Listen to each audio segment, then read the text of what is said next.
You've probably seen 10 different videos telling you which AI agent framework is the best in the market, and you're more confused now than when you started. That's because every one of those videos made the same exact mistake.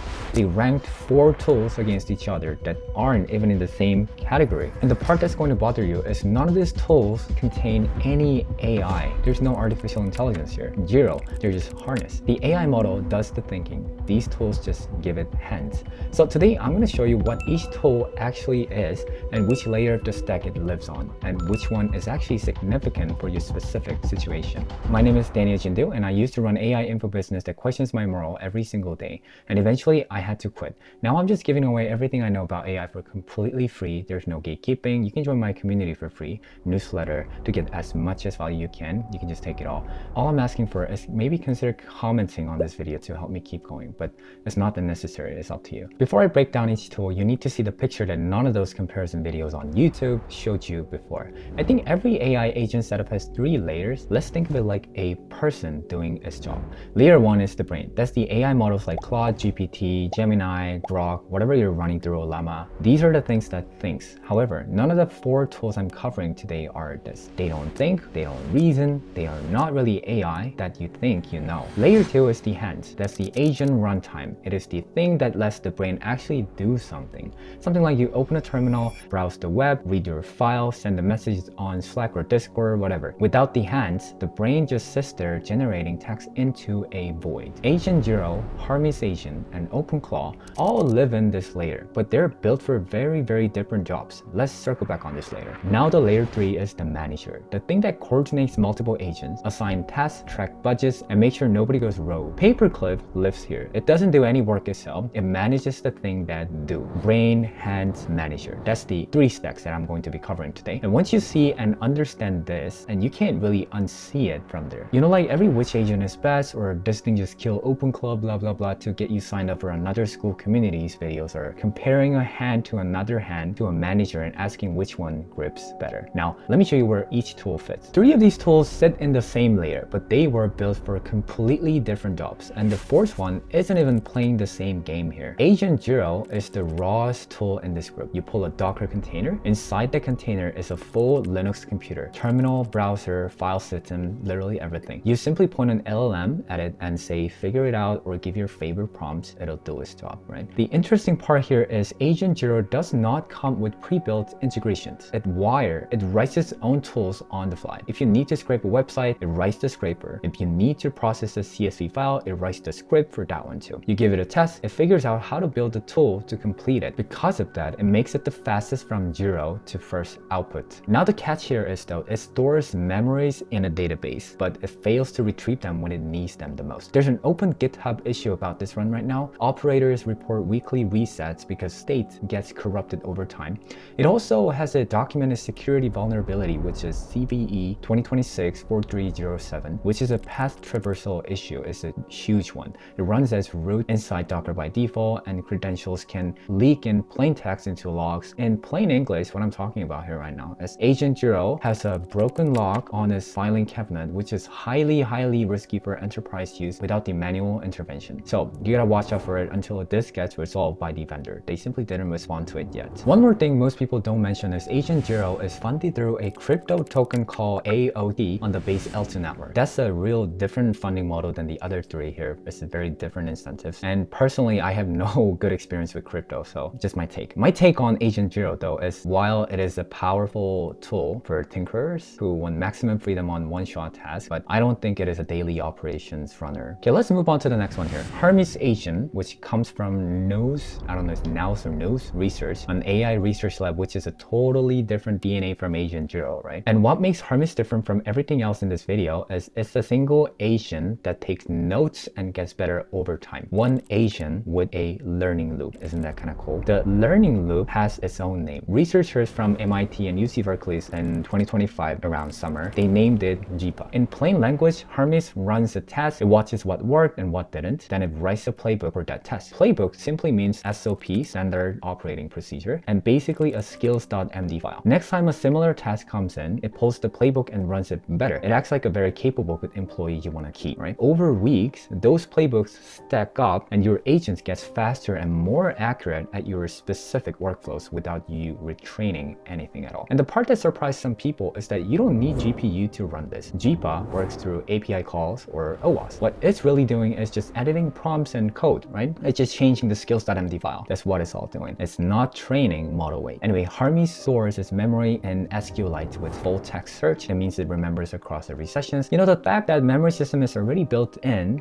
it comes with it, is a huge plus compared to OpenClaw. You gotta configure it yourself within OpenClaw, or you can kind of customize it. I'll get to it later. But you talk to it on Monday, it remembers your contacts on Friday. That's what Hermes Agent is. It connects to Telegram, Discord, Slack, WhatsApp, Signal, I like Signal, metrics, and email. So it lives on your phone. You message it like a coworker or your employee or any, like, you give it a name. My name is Jaden. However, the catch here is setup is little more tedious than the alternatives. Hard-coded path, manual gateway configuration, YAML files that might bite you if you miss a space. However, it is constantly improving right now. It is a single agent though, so if you need multiple agent coordinating autonomously, this isn't exactly the tool that you're looking for.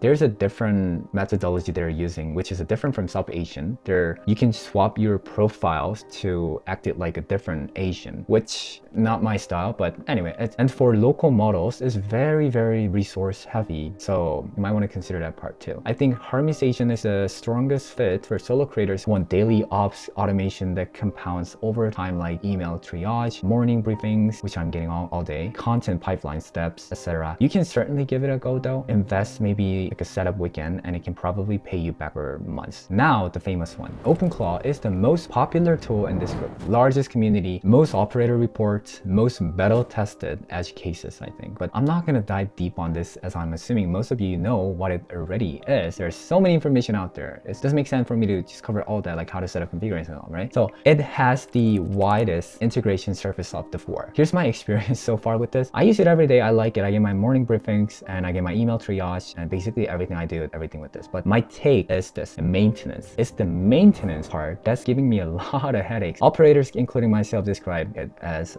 every update is a surprise party. Configuration wipes, silent failures. Even if I go through like a safest path to update my OpenClaw, now I'm getting kind of scared to do the update sometimes. Maybe I heavily customize it for mine, so I don't know, but we'll figure it out later. While OpenClaw is the most battle-tested gateway, the security risk and daily babysitting burden is just pretty annoying. If you enjoy debugging, problem solving, and the most customizable infrastructure, one of the four, then this is your pick. But picking a tool is just one problem. Managing multiple tools at once is a different problem, and that's where the last one comes in. Now the last one, Paperclip, is the very odd one out of the four. It does not belong in the same layer as the other three. Paperclip launched last month. Literally, it's been, I think, maybe 2 months, 6 weeks ago. Let's think of it as HR and project management for AI agents. It does not write code, it does not think, it doesn't execute tasks. What it really does is it hands out those tickets to agents that actually do. It tracks per agent token budgets, it enforces organization charts, task delegation, and it audits logs constantly. So to simply put this, judging Paperclip on code quality is like judging Jira, I don't know if you heard of it, on developer skill. So the concept itself is very, very ambitious here. You simply define a company of agents, give each one a role, a budget, and a heartbeat schedule, and they just wake up, check for tasks, do the work, go back to sleep. Why would I ever want that to go back to sleep though, right? Paperclip coordinates the whole entire thing. Now the reality check here though is Paperclip is, like I mentioned, is 6 weeks old. The research I ran found fewer than 20 very distinct operators across all public channels, which means only the power users, the early adopters, are very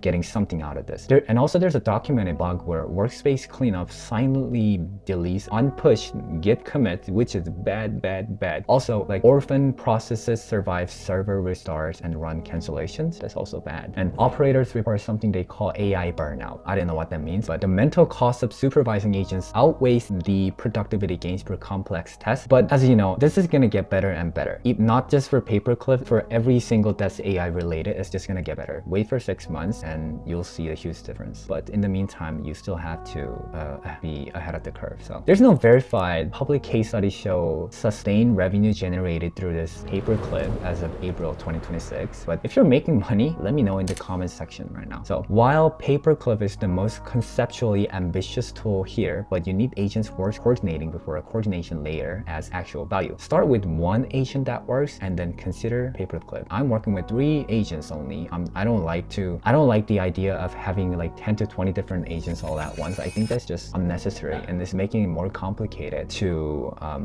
manage. So now I feel like at this point, I'm telling you not to use anything at all. I'm just like scaring you guys away, but that's not my intent here. If you're a business owner with no AI savvy technical operator on step right now, use Claude directly. Claude Cowork or Claude Code. You can even use Codex. The 4 tools I introduced today are for people who enjoy the tinkering as much as the output. You can wait maybe 6 to 12 months for managed stable versions to show up. It will, obviously, or you can just hire someone technical to set it up for you in your business if you don't want to miss the opportunity right now. I mean, I see huge wave is going to be, basically swarm us within 6 to 12 months. So anyway, if you're a solo creator willing to invest a setup weekend, you can go with this Hermes Agent. It's not that difficult. If you want fast one-shot builds, a quick landing page, a data scraper, a prototype, then you can go with Agent 0. It's the fastest from 0 to output one, but don't expect it to remember anything next week. And if you already run a BPS or have your own device and have time to troubleshoot many times on your own, then you can go with OpenClaw. That'll give you the widest integration service. But you gotta harden your security and set your spending caps if you're using APIs and expect to babysit it. I wanna make a quick note on cost side. So you don't have to pay for API tokens to use any of these. You can just run local models through Llama at 0 ongoing costs